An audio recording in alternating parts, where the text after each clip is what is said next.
Perfect. We are recording. We've already opened the meeting because we had executive session for 15 minutes. So we are moving on to Public Works Director Jeff Hunter.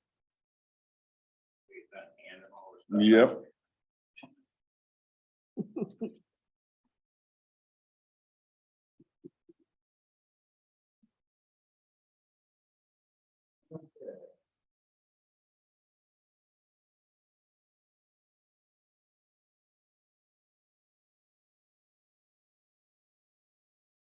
Okie dokie.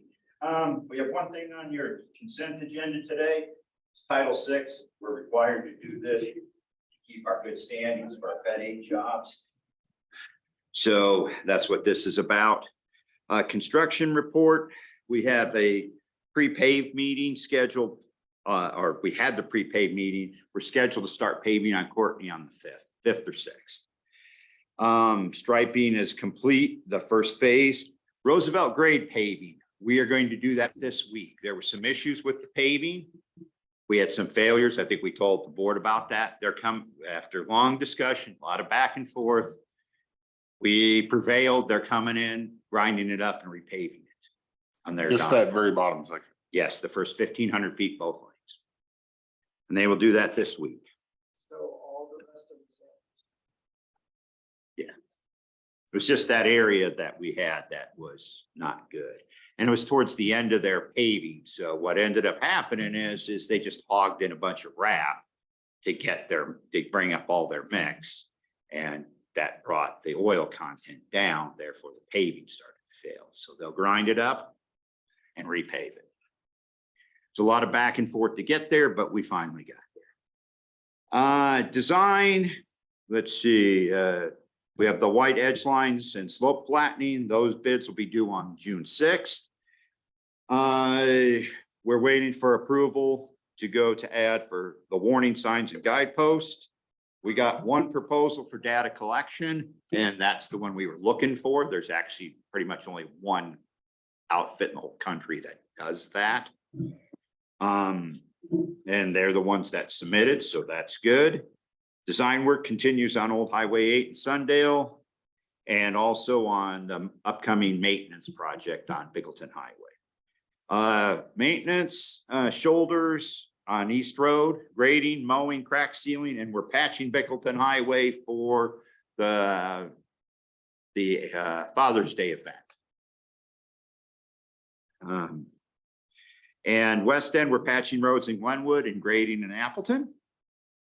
Also, I did want to say, don't have it written on here, but we did the show and tell at Trout Lake School. We actually gave the kids stickers too, so we were very well received. They got to sit in the graders and in the dump trucks. So we do some public outreach occasionally. Upcoming facilities, HVAC contracts are out to bid, and the curb contract is also out to bid. We're going to do the sidewalk work ourselves. Pioneer Center is the same. Jail roof replacement contract went to the contractor. Superior Court's the same. Dispatch, fire suppression gets relocated today, and the HVAC gets put in tomorrow. And then all we have left will be to finish off the ceiling tiles and to get the concrete polished, which will all take place prior to the end of June. So that project will be complete. Fairgrounds events, Ducks Unlimited is this week. And we also have the goat and sheep also this week. I never see any of them. I was here and I'm like, oh, never see the paper, never see it outside Facebook, whatever. I was going. I don't know. It's the same group, maybe. I don't know. Let's see. Juvenile remodel will be complete this week. We will move them in next week. Annex 4 floor covering contract has been awarded. We're just working through the picking of the color of the carpet, and then we'll get the carpet on order. Pretty much all the carpet's 3 weeks out. And so they're still working in the one area that we have. So they can still move forward on a lot of that stuff. Nothing new with the fuel island or the radio towers. Follow-up stuff. I'm gonna skip around a little bit, even though I listed them in this order. Economy Park, there was more money, they got the grant. Oh, So the city got the grant. I looked at our scoring again, wasn't very happy. I talked to Leah and Leah was like, you know, the rules. I'm like, oh, I don't know the rules. I do know the rules. It's kind of bunk, but we got no, you know, the total points. We didn't get any points for getting grants previous because we got grants previously. We got 0 points. So that's why we got taken down far enough where we were out of the grants. so because the county hadn't received a grant before. We have received more than one. We've gotten quite a few grants, but so they wanted to make sure they got new people in the grant. And the city hasn't gotten any. So they were able, you know, and what killed me is I said, look, I wrote both the damn grants. And I wrote the one in a couple hours. The other one I spent more time on, ours. So I know Mars is better. He goes, yes, but you know, we were looking for certain things. I go, yeah, I know. I know the politics. My time at my insurance company, in the hallway, on the phone, it was all paid off. Yeah, so they got the grant. I sent you a picture, or gave you a picture. Are they aware? I don't think so. I was gonna call Mayor Mike and let him know. This is a picture of Klickitat. Just above what we like to call the suburbs up on the hill Okay. in the alley above, what's the name of the road? It starts with a D. Durkee. Durkee, yes.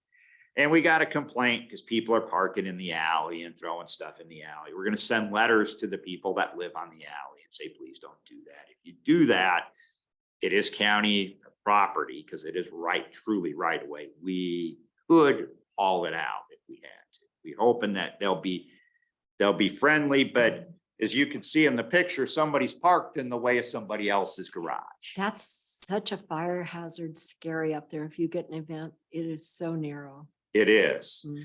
It is. So we'll reach out, see what we can do to work with them. What the story we got is it's the renter up there that's doing it. And the person that owns the place can't do anything with the renter outside of throwing them out. We're like, okay, we don't want to see anybody kicked out, but at the same time, they're the renters. Other people live up there too. So we'll work with them or try. This is on. Yeah, I believe so. Yes. Yeah. And there's another picture just recently. Now they've cut some brush down, just thrown that in the alley too. There's not a lot of parking. Taking their territory. Yes, exactly. Exactly. Now, I saved this for the last because I attended the FSAC and I just wanted to keep everybody up to speed. I sat down with FSAC and I thought I heard what I wanted to hear. So I sent them an email Thursday from my own office with my iPad, which anyway, and I wanted to get some clarification from what I'd heard, because what I heard is what I've heard, and this is why I forewarned everybody. I've seen this before.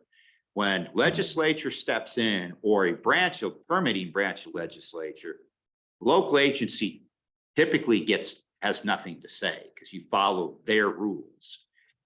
And I hate to say this, but that's where we sit today with FSAC. They will not reimburse us for our third-party review. And they're on the fence about a geotech report. I have their response. This is my email right here. Their response, and it's what the developer said, but they actually state this. At this point, it's understanding the geotech is not being proposed for immediate implementation. FSAC has contracted traffic engineers for a third-party review of the developer's application. The county would not be reimbursed for third-party review.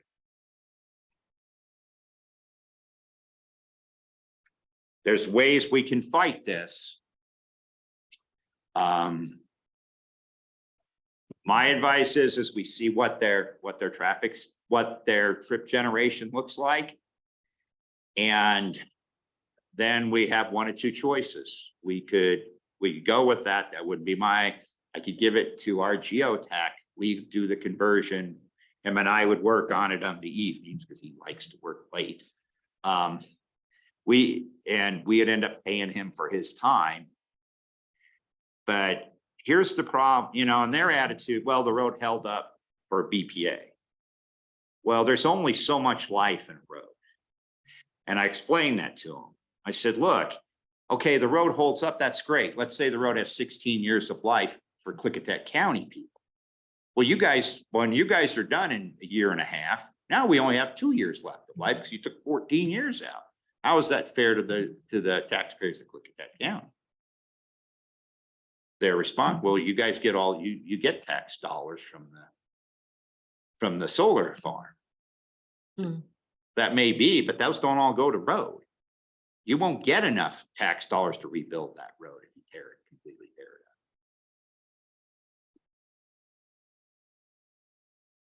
Yeehaw. So we do have that email I forwarded on, so that we can get reimbursed for your time spent on this project for the county time, so our people's time working on it. So at least get the reimbursement on that side. The third party outside, or I can see where that's at.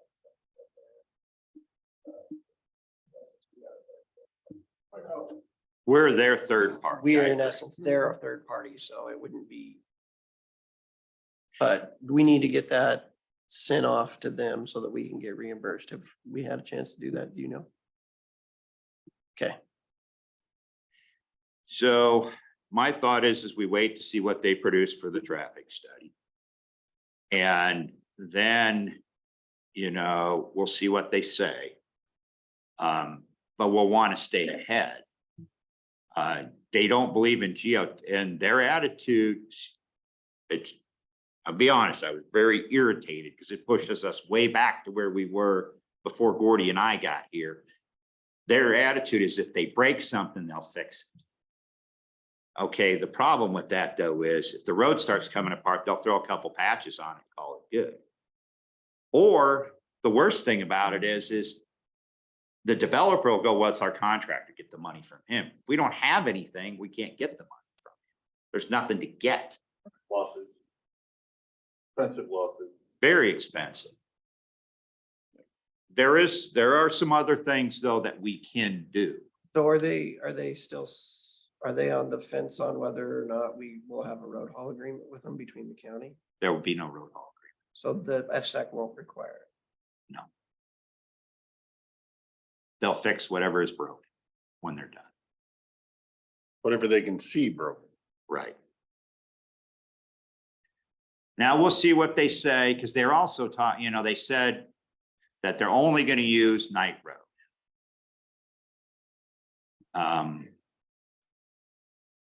But they also said we're gonna, we'll probably have some of the people coming down Pipeline. Okay, that doesn't make any sense at all. I understand you using Night Road.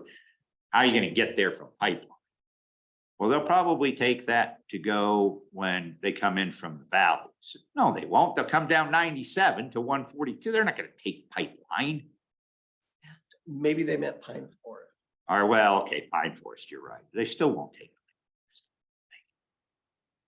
They might. But actually, I prefer them to be on Night Road. At least we'll keep one road in place. Pine Forest is more residential. Mhm. And we know they drive fast. We know that from Lynn Hill. So, maybe we see what they come up with and see if how they distribute their traffic and see what FSAC says. Like I said, there are ways. We do have a couple things still. We still have some trump cards FSAC cannot do. They cannot issue permits in our county. They don't have the ability to issue permits in our county. So RCW's against that. I have to talk more with David about this. They need approach permits. They also need a franchise agreement.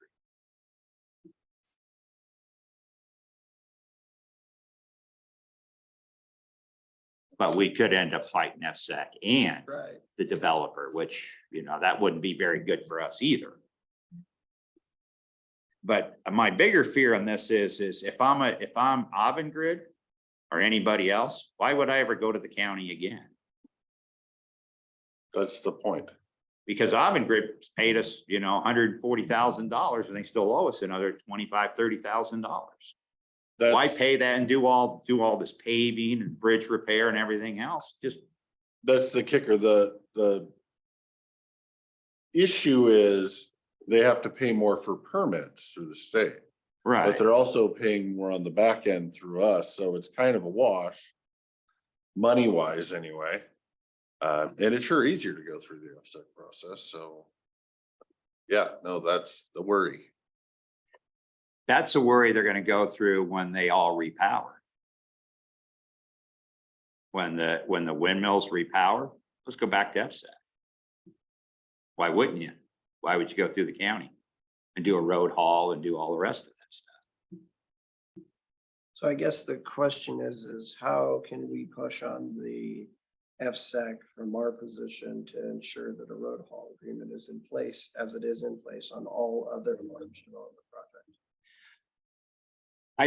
I hate to say this, I think the only way you'll be able to do it, and I could be wrong again, I'm not an attorney. We did the road haul and were able to push it to the developers when Gordy and I got here, because we pointed out Hockter Road. Said, look, you guys destroyed Hockter Road. You destroyed Bighorn Road. You got stuff stuck in the middle of the road. We shut you down. That's why we did that. So ultimately, to get FSAC on board, a road will have to come apart that they permitted, and the county will be stuck with the bill. Unless, again, you guys got the opportunity to work better magic than I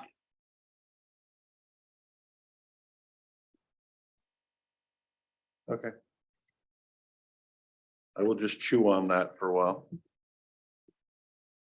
What a great start to my morning. I'm sorry. It was a great start to my time on Wednesday, trust me. But I think we could follow it. I can give, Keep on it. Keep trying.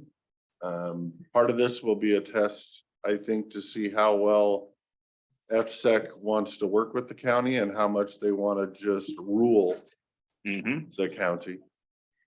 In our future county situation could have play into how they handle the partnership, or if they're just going to dictate and mandate. Because we do have the ability in some ways to regulate what they can or cannot do.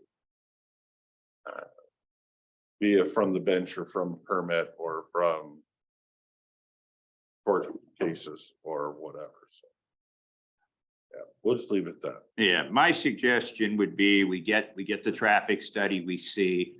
I have to talk to my geotech anyway this evening, or sometime this week about something else. And I'll just ask him, give me a cost estimate, what it would be to, once we get the traffic, we can convert them to easels, and he'll put them on the road, and he'll tell us what the lifespan or what they'll take out of the road. Because a lot of people think Knight Road is built. Knight Road has a pug mill, a 3-inch pug mill overlay over a very thin layer of gravel. And that's what Knight Road is, with a chip seal on top of it. It was done years ago, and that deal to let the timber companies haul in the winter. So the life has been taken out of the road anyway over the years. As far as for our use, but we still put restrictions on it anyway. Get an estimate for the geotech. I'd be curious. I will. Because I depending on what it is, it might be smart to at least have that as evidence to fight against if they don't, we'll see what the traffic study says, but would we have time to see what their traffic study says and then get the geotech in our rebuttal to their traffic study? Oh, yeah. Yeah, I'll put him on, put him on notice already. We have talked about this, that the time frame would be very short.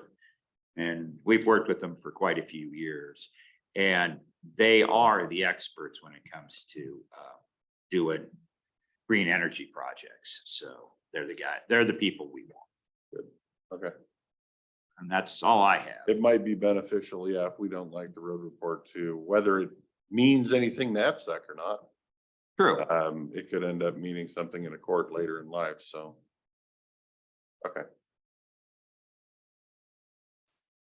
Anything else? No, that's it for me. Okay. Courtney, Yes. what's taking so long? Ah, that's been quite a challenge too. They're bringing back the same paver they had before What? because Granite wants way too much money to do it. Really? So we'll see how well they do. We have them on a short leash. Okay. We told them they had to submit a package on how they were gonna do things different. So we weren't going back with, the definition of insanity. We're gonna go back and try to do the same thing and expect different results. So they gave us a new paving plan and I don't know, we'll see. I'm hoping they can do it.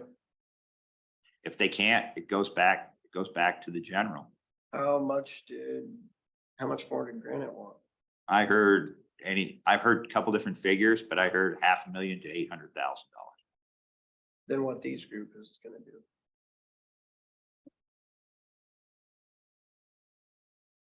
Yes.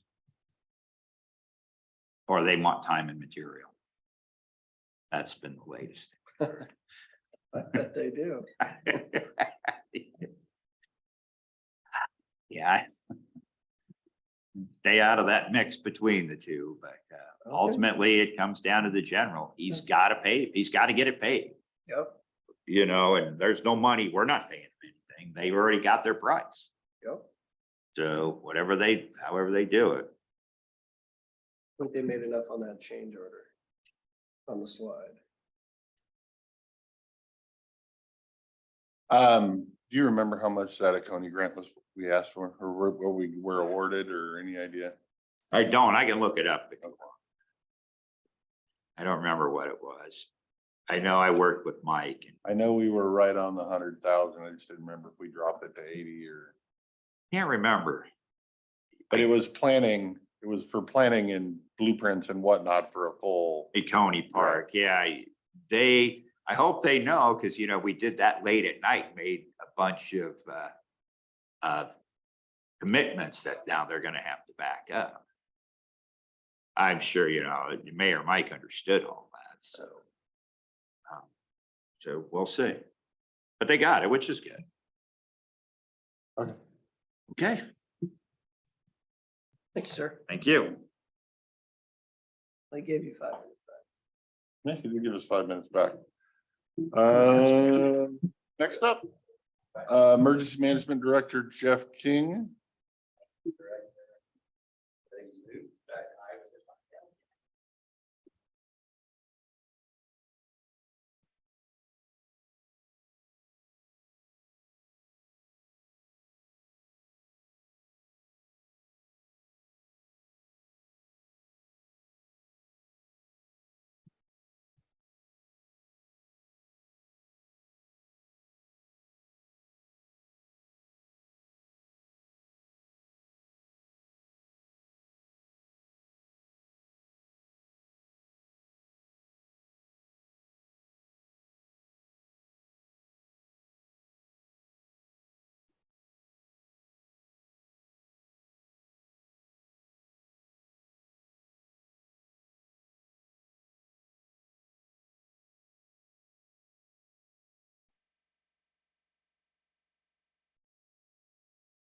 Nope, we're ready for you. Morning. Yeah. Okay.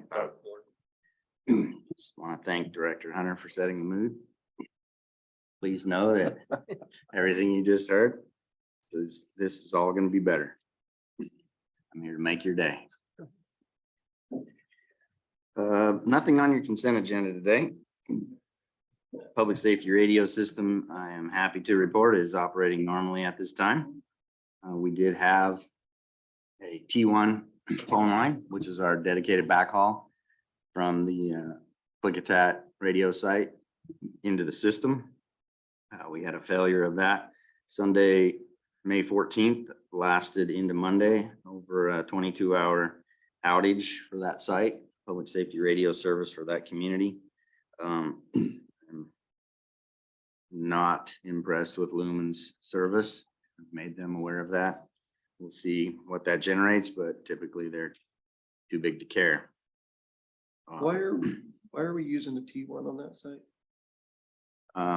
Because the decision was made not to go to the expense of adding the microwave relay that is needed to get from that site to the ridge to the north and then back to Stacker. So we have our own dedicated microwave like we do everywhere else. Right, but do we need a T1 or can we do it IP traffic? IP would be even less reliable. A T1 is a dedicated circuit that we should be able to count on. Outages like this shouldn't be able to happen. That's what I'm worried. But yeah, the only true fix is to have our own microwave. Our microwaves can go down too. Yeah, but they're, way more reliable and we have full control over them. And in this instance, the most of the restoration time was due to the fact that they couldn't get technicians on the phone to go. I think that was Mother's Day weekend or something. Sunday, there's something on Sunday. And then once they got a technician, they decided it wasn't anything in their office in Klickitat. Through some testing, decided it was most likely a cable issue. So they sent the regular tech home. A couple hours later, they paged him back out under the guise of a cable technician, same person, because I know who all of our people that work in the county for them are. So they wasted some time there as well. And then once they got somebody to actually go on to the site and check it out, they found that it was a piece of equipment, a card in the Klickitat station that had failed and got it repaired. And I credit our local technicians for understanding our situation. The regional operations manager at one point, about 6.5 hours in, when I realized they still hadn't dispatched anyone, I insisted somebody higher up the food chain call me. He called me and proceeded to treat me like one of his techs. He didn't realize he had called me, the customer, and advised me that there was this outage, Klickitat 911, and I needed to go to Goldendale and troubleshoot it and figure it out and fix it. Once I shook my head a few times, realized what he was actually doing, I advised him who I was and told him that I was really not happy and told him this is a public safety radio system and you've now compromised the safety of all the people in that area and the responders unnecessarily for over 6 hours now. Of course, he was apologetic, but that's the kind of response we get from them. So at their call center and at that upper management level. Once we can get the local people involved, like I said, they understand it and they know the system and they get it fixed. And they spend all night doing so. On the maintenance side, the Juniper Point issue that I've talked about, I think in maybe 2 past updates, it's so sporadic and intermittent that they're having trouble figuring out what is causing it. So it continues, but on such a intermittent basis that it's not really affecting the users and it's of the short duration, but they're still trying to determine what it is because it could lead to more serious things and be an indicator of something failing. I'm also continuing to research those funding options, radio system equipment replacement. I am very happy to report, I just saw an email this morning, the Yakima Fire District number 5 surplus equipment that I've been working on getting for many months now, probably over 8 months. They've finally are ready to surplus that equipment and they accepted my offer of $1,500 for everything that we requested, which if we had to buy all new stuff and upgrade full channels, would cost us hundreds of thousands of dollars, but even to be conservative, this is gonna save us tens of thousands of dollars over the next few years. So, and increase the longevity of our current system for several years. So, good news. Yeah, good job on that. To reset the tone. Yes, I was very excited to hear that once I saw what they actually want. Excuse me. Wanted to surplus and how much of that was usable in our system and still viable equipment according to our technicians. And then to be able to negotiate that kind of a surplus price. I was very happy with that. And that will get us much farther down the road in our current system without having to make those forklift adjustments. So we'll continue to adjust the 40-year spreadsheet projections for maintenance and replacements. Flat top security fence. I've touched base with Jeff. He's been busy with lots of other things, but later today, we're supposed to have at least a conversation to talk about that fence and long-term solutions, because the security camera, once the snow started to melt below the top of the fence line, security camera footage shows that that fence is severely damaged now. Some parts are halfway to the ground. So we will have to do something about that this year instead of kick that can farther down the road.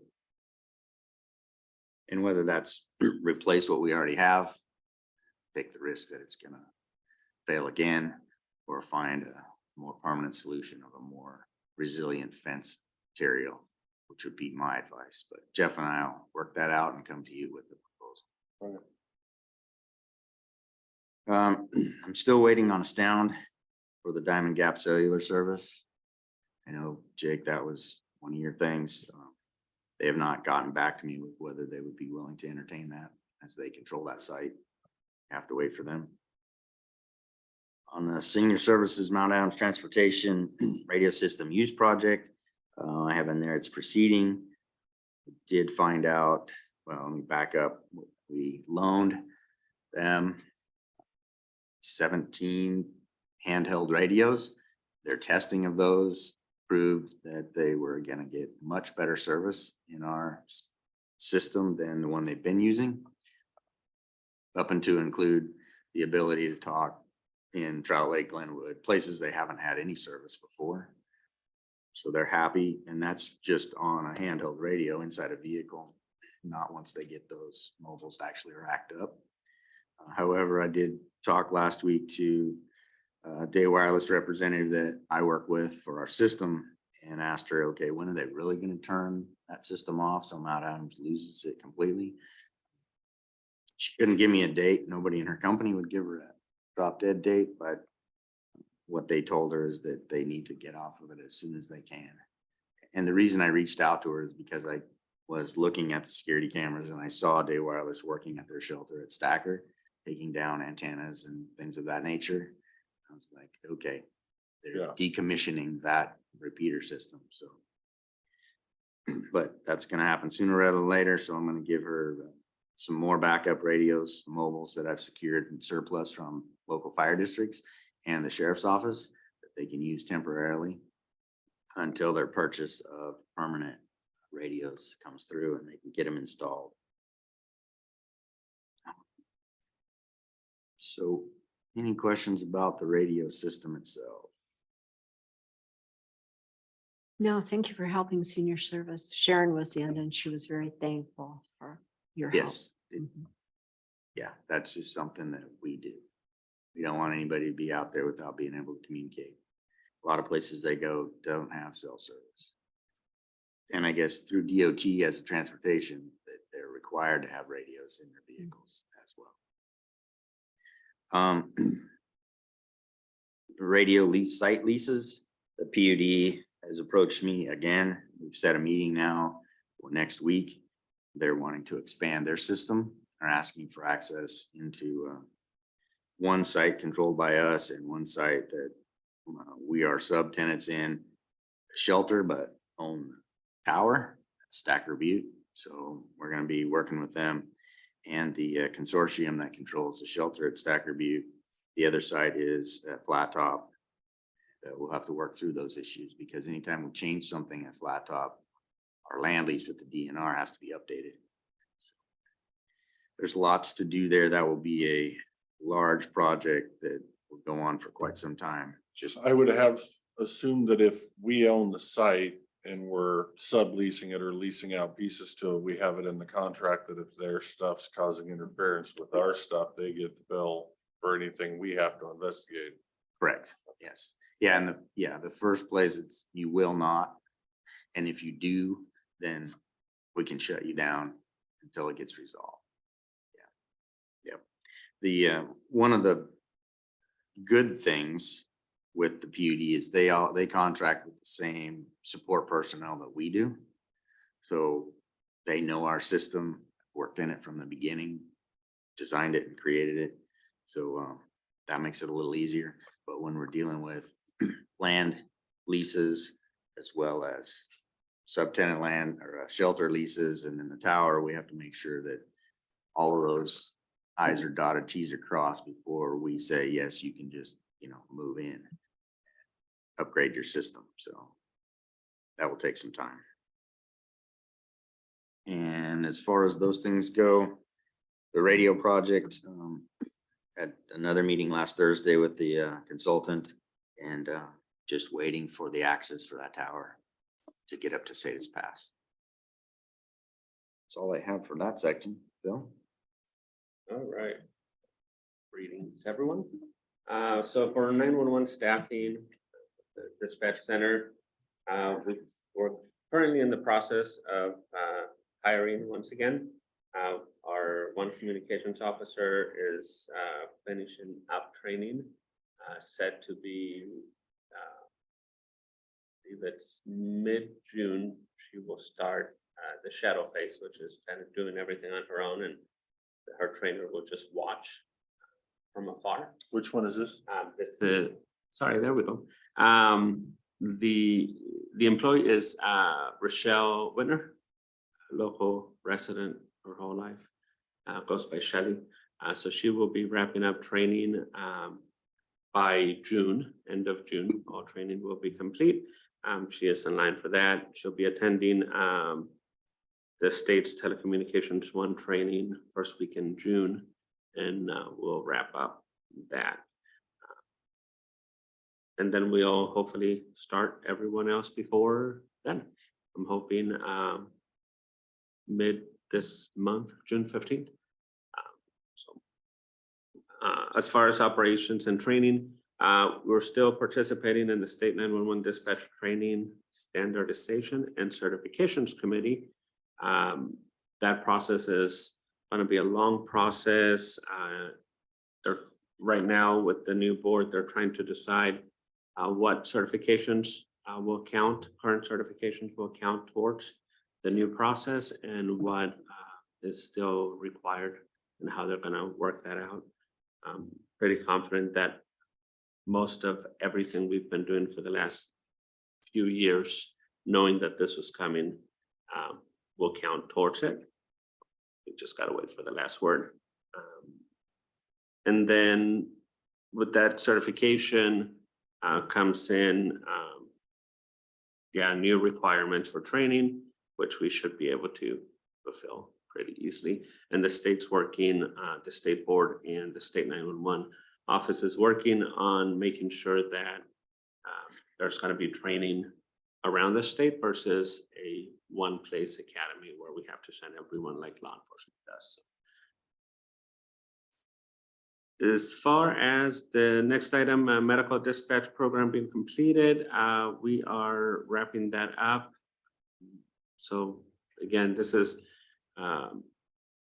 raising the bar and the dispatch of what we do, providing medical instructions, and being able to fill that gap between response and the initial 911 call. So we're moving forward with that. Text to 911. My date of June 2023 we'll have to push to end of June 2023. We were supposed to be having on-site updates this morning. However, that has been pushed back. There's way too many individuals between the vendors, the state vendor for 911 and text, and our vendors, along with cell phone companies and everyone trying to get them together. So that's been pushed back a couple of times just as far as scheduling issues. But June 5th is our new test date for text to 911 with the state's deadline push of July 1st. So that should be coming. As far as our equipment, we're ready to take it on, and we just need that testing and okay from everyone. Fiscal year coming to an end. SECO 911 grant is completing. We're on track to spend all our monies there in that 911 grant without going over. And so that is the grant that pays for half of our communications officers and the equipment for call taking. Any questions? Nope. Okay. And then we're continuing on with law enforcement and radio system dispatch user group meetings. Our next meeting is also on the 5th. And we're moving forward with the cross-discipline training task force concept. And having individual representatives from all around. So we're still in the process of recruiting representatives from fire, EMS, and law enforcement, so we can meet and discuss training better and provide training better across all boards. And then I'll let Jeff talk about the active threat that came in on the 10th. Yeah, made you all aware of that. It's determined to be a swatting event, officially a hoax.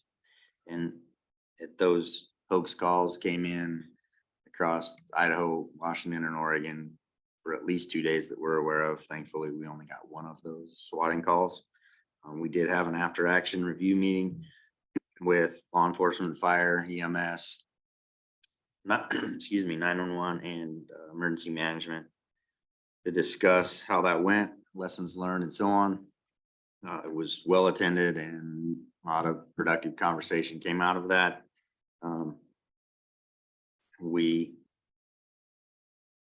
Someone, I can't remember who, came up with the idea because the parents reacted so appropriately that myself, the 2 fire chiefs, and or 3, Spingen, also responded, and the sheriff to compile a media release thanking the parents for remaining calm and not insisting on going around the road closures and so on, and not blowing up the 911 phone lines or the admin lines. They showed a lot of restraint. Of course, that was probably because they weren't getting texts from their students ongoing if there was an active shooting, but we wanted to reinforce that good behavior as a lessons learned. It also pointed out to the other school districts in the county that this is a reality and a potential and how they would deal with it. I'll talk about that a little later on, but that after action review was a very good thing. Everybody learned things from it and what we can learn from an event like that and our response to it. One thing that's not on your agenda from Thursday, I did hear Thursday afternoon that the EMS district agreed and completed a behavioral health transport to the Puget Sound area. The EMS district chief himself was involved in that. I heard him go en route for that on last Thursday. And then that led me to ask after I think it was Thursday morning when we had that discussion, or maybe it was Tuesday afternoon, about the EMS district when they were in. In my position as the director of emergency management, I have a seat on their board as an ex officio member to give them, subject matter expert input and advice, having no vote, but I can make motions and so on. My question is, do you want me to put more emphasis on attending those meetings and reporting back to you what they're doing on a regular basis?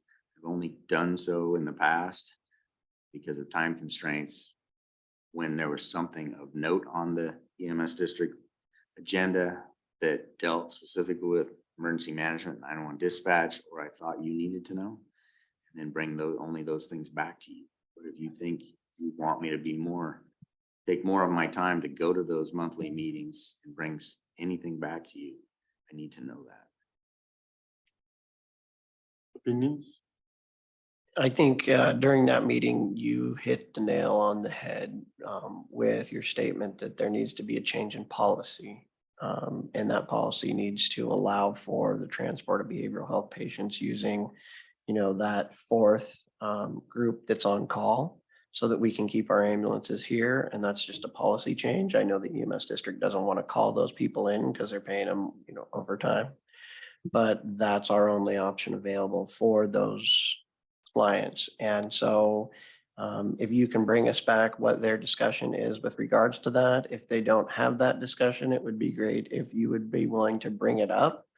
And that's what I need to know. For the most part, the EMS district is operating as they operate. So I don't need a play-by-play. Yeah, their next meeting is tomorrow at 3. Right, and So, if yeah, you go can ahead. be a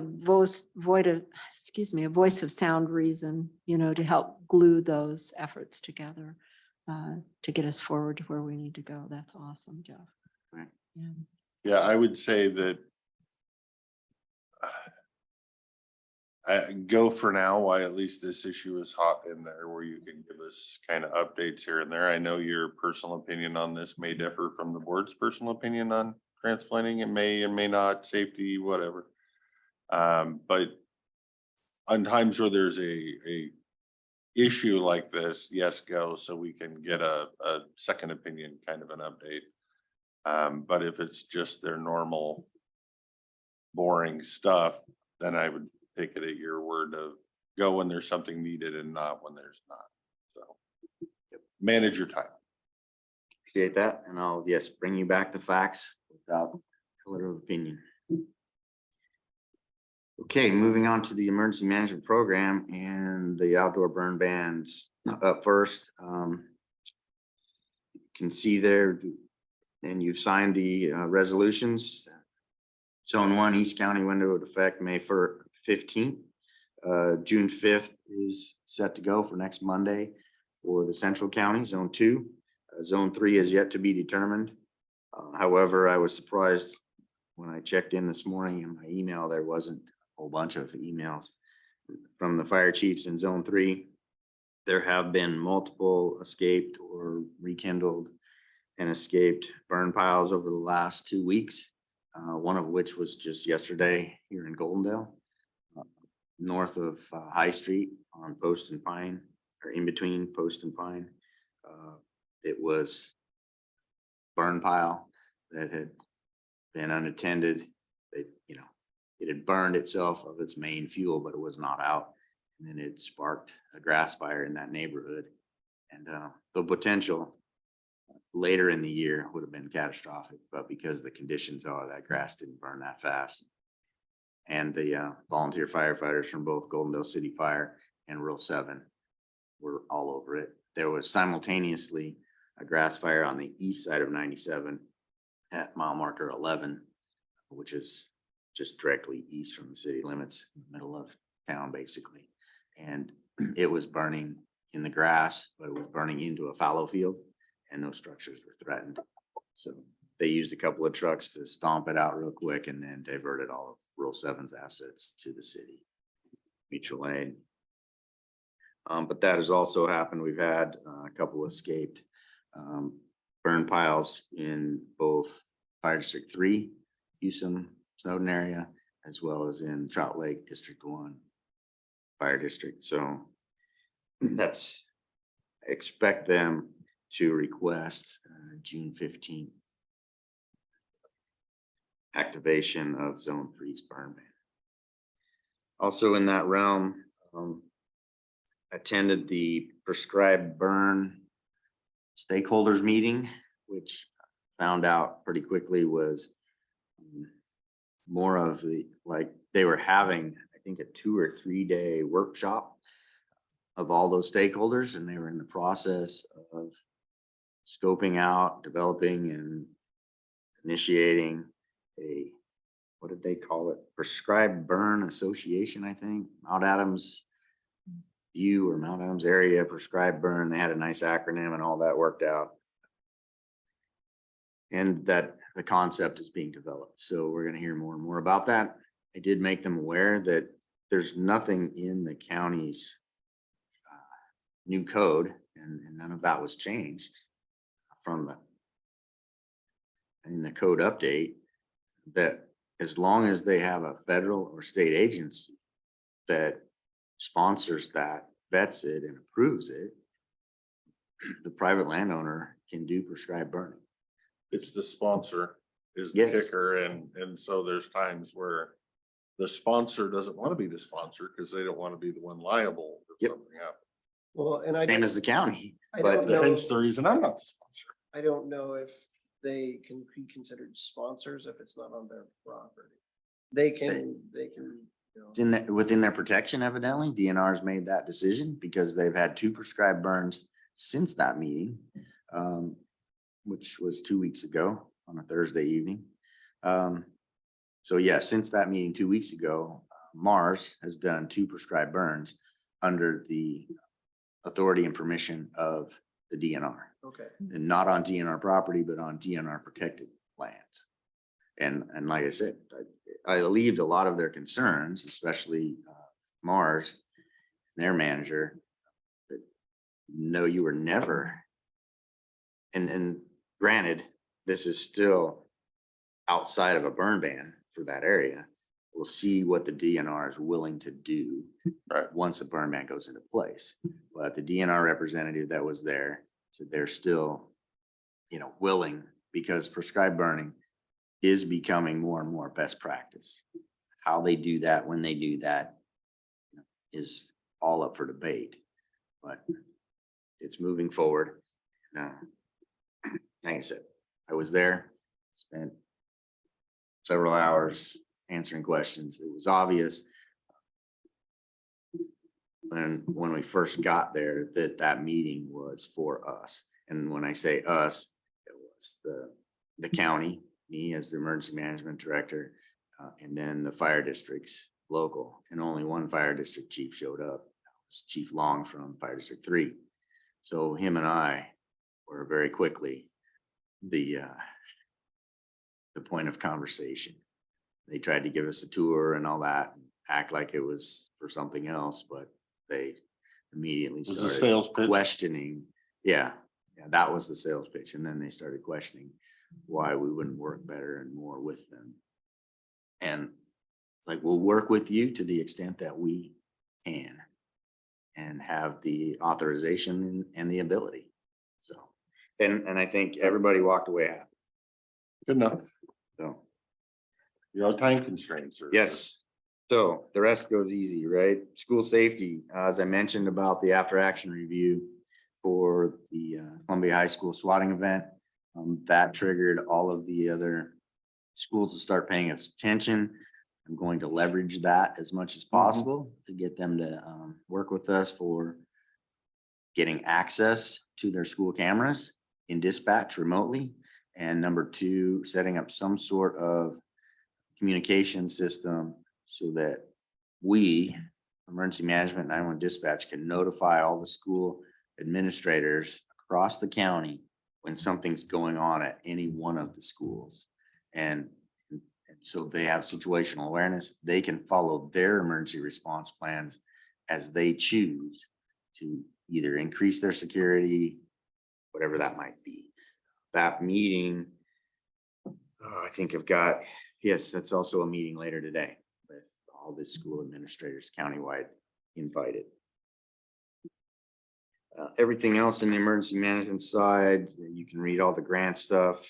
On the 23 SHSP, The national priority area projects, they reduced those by about $5,000 at the last minute on us, but still, we're over $100,000 benefit to the county in that. The UAS team, as you can see, was deployed twice since my last update. It was a smoke investigation, lots of lessons learned there for everyone involved. And we did find out that we're going to be able to move forward just at the end of last week, I think, with the certificate of authorization. It's basically a waiver as a public entity to have an aircraft. So this is UAVs and helicopters, whatever state and counties do, so that we can fly without having to have special pilot's licenses and so on for our volunteers. We have more flexibility under the COA. So we've started the process of requesting that. And then Phil, employee of the month, I'll let you. Well, we haven't announced employee of the month for next month, so you'll be first to hear, First to know. first to know. She doesn't even know. I was she's gonna on say, days if you were off. gonna miss it, I had it pulled up. I was gonna Yeah. call it no. out before you kicked you out of the room. today. Everybody Uh, listening online, don't So, tell her. yeah, don't tell. She's on days off, so it's okay. Melina will be our employee of the month. She's been with our center for quite some time. She is now third in seniority. Oh. But she has done phenomenal the last month and the last 6 months, just helping, last year, helping a huge amount of hours. One of the first calls I make when I need somebody last minute, she's always makes herself available, day, night, swap, move around, fill in, whatever it is. So she'll be most deserving on that. So Good. Well, Melina, congratulations from the board. thank you. We'll pass that on. Any questions or comments for us? We're a couple Anything? minutes under. Nope, good job, guys. We already read your detailed reports, even though you didn't get to everything. Yep. I was scrolling through it to make sure I didn't have any questions at the bottom for the things you didn't get to. Excellent. Yes. Nope, thank you. Thank you. Thank you. No, He's we're on doing Zoom. Zoom with him. So what we'll end up doing is We'll just go to stopping our this office. Zoom. I would think we can go on our individual computers. I'm just gonna go back to my office. Okay, yeah, individual computers for our own Zoom. Okay, so with that, at 11 o'clock, we have an executive session with Prosecutor Dave Cannell and Attorney Steve DiGiulio in accordance with RCW 42.30.110 Pren 1 Pren D to review negotiations on the performance of publicly bid contracts when the public knowledge regarding such consideration would cause a likelihood of increased cost. Issues of a general nature will be discussed in open session. We will go in for, 20 minutes. I was gonna say 20 minutes. We will not be taking any action when we get out. We will only be recessing for lunch. So we will be ending the Zoom and you can welcome to come back at 1 o'clock.